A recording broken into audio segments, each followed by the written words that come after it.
Well, we usually carried on the back a musette bag in which you'd have the film, either the rolls of motion picture film or the magazines with the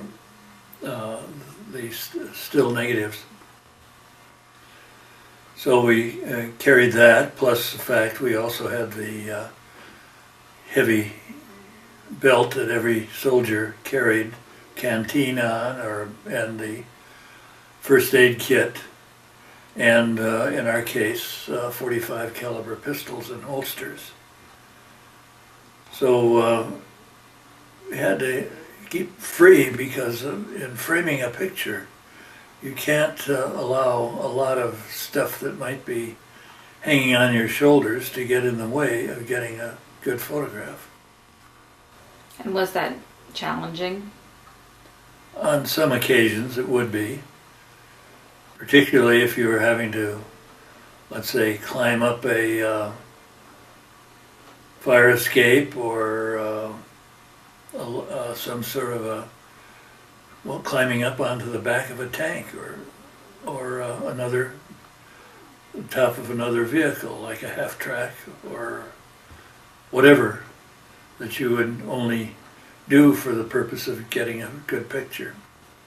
One of the real problems that we ran into initially was the fact that for some reason or other the table of organization called for each of our photographers to be supplied with a Tommy gun. And I was supplied with a, not a Tommy gun, but a carbine. And of course, I was also doing photographic work. Well, how big are Tommy guns? Well, Tommy guns are about the size of a standard rifle. In those days, it was an M1, an automatic, partially automatic rifle. And of course, the Tommy gun had magazines that were like you see on the modern assault rifles.